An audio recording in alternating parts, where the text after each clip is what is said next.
हर हर महादेव। भक्तों, आज हम सुनेंगे सावन सोमवार व्रत की पौराणिक पावन कथा। कथा को अंत तक सुनिएगा, तभी आप पर भगवान गौरी शंकर की विशेष कृपा होगी।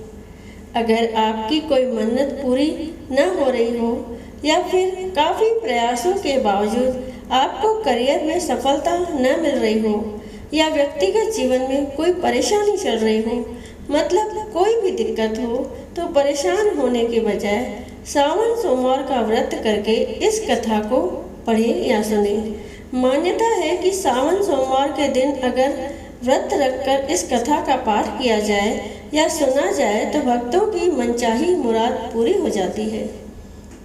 तो आइए सुनते हैं अब सावन सोमवार व्रत की कथा। जय भोलेनाथ। एक शाहूकार था जो भगवान शिव का अनन्य भक्त था। उसके पास धन धान्य किसी भी चीज की कमी नहीं थी, लेकिन उसकी कोई संतान नहीं थी और वह इसी कामना को लेकर रोज शिवजी के मंदिर जाकर दीपक जलाता था। उसके इस भक्ति भाव को देखकर एक दिन माता पार्वती ने शिवजी से कहा कि प्रभु, यह साहूकार आपका अनन्य भक्त है, इसको किसी बात का कष्ट है तो आपको उसे अवश्य दूर करना चाहिए। शिवजी बोले कि हे पार्वती, इस साहूकार के पास पुत्र नहीं है, वह इसी से दुखी रहता है। माता पार्वती कहती है कि हे ईश्वर, कृपा करके इसे पुत्र का वरदान दे दीजिए।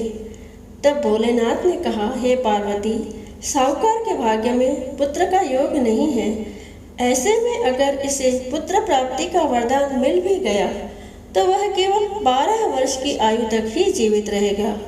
यह सुनने के बाद भी माता पार्वती ने कहा कि हे प्रभु, आपको इस साहूकार को पुत्र का वर देना ही होगा, अन्यथा भक्त क्यों आपकी सेवा पूजा करेंगे। माता के बार बार कहने से भोलेनाथ ने साहूकार को पुत्र का वरदान दिया, लेकिन यह भी कहा कि वह केवल 12 वर्ष तक ही जीवित रहेगा। साहूकार यह सारी बातें सुन रहा था, इसलिए उसे न तो खुशी हुई और न ही दुख।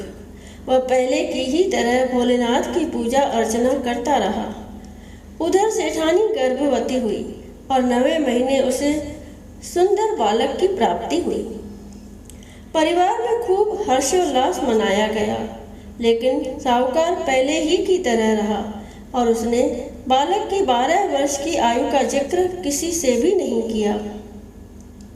जब बालक की 11 वर्ष की आयु हो गई तो एक दिन साहूकार की सेठानी ने बालक के विवाह के लिए कहा।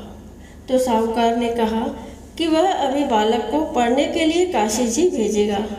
इसके बाद उसने बालक के मामा जी को बुलाया और कहा कि इसे काशी पढ़ने के लिए ले जाओ और रास्ते में जिस भी स्थान पर रुकना, वहाँ यज्ञ करते और ब्राह्मणों को भोजन कराते हुए आगे बढ़ना। उन्होंने भी इसी तरह करते हुए जा रहे थे कि रास्ते में एक राजकुमारी का विवाह था। जिससे उसका विवाह होना था वह एक आंख से काना था। तो उसके पिता ने जब अति सुंदर साहूकार के बेटे को देखा तो उनके मन में आया कि क्यों न इसे ही घोड़ी पर बिठाकर शादी के सारे कार्य संपन्न करा लिए जाएं। तो उन्होंने मामा से बात की और कहा कि इसके बदले में वह अथाह धन देंगे, तो वह भी राजी हो गए। इसके बाद साहूकार का बेटा विवाह की वेदी पर बैठा और जब विवाह कार्य संपन्न हो गए तो जाने से पहले उसने राजकुमारी की सुंदरी के पल्ले पर लिखा कि तेरा विवाह तो मेरे साथ हुआ, लेकिन जिस राजकुमार के साथ भेजेंगे वह तो एक आंख का काना है। इसके बाद वह अपने मामा के साथ काशी के लिए चला गया। उधर जब राजकुमारी ने अपनी चुनरी पर यह लिखा हुआ पाया तो उसने राजकुमार के साथ जाने से मना कर दिया। तो राजा ने भी अपनी पुत्री को बारात के साथ विदा नहीं किया। बारात वापस लौट गई। उधर मामा और भांजे काशी जी पहुंच गए थे।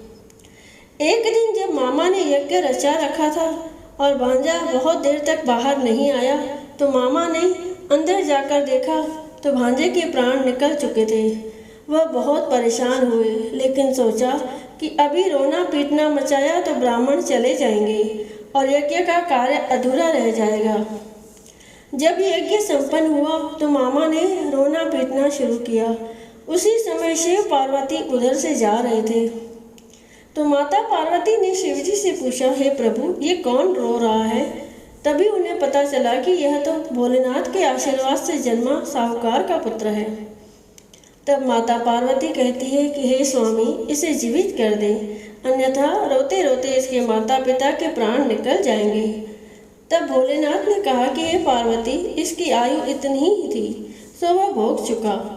लेकिन माँ के बार बार आग्रह करने पर भोलेनाथ ने उसे जीवित कर दिया।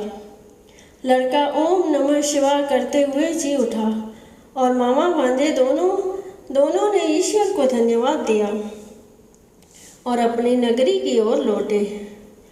रास्ते में वही नगर पड़ा और राजकुमारी ने उन्हें पहचान लिया। तब राजा ने राजकुमारी को साहूकार के बेटे के साथ बहुत सारे धन धान्य के साथ विदा किया। उधर साहूकार और उसकी पत्नी छत पर बैठे थे। उन्होंने यह प्रण कर रखा था कि यदि उनका पुत्र सकुशल न लौटा तो वह छत से कूदकर अपने प्राण त्याग देंगे। तभी लड़के के मामा ने आकर साहूकार के बेटे और बहू के आने का समाचार सुनाया, लेकिन वे नहीं माने। तो मामा ने शपथ पूर्वक कहा। तब तो दोनों को विश्वास हो गया और दोनों ने अपने बेटे बहू का स्वागत किया।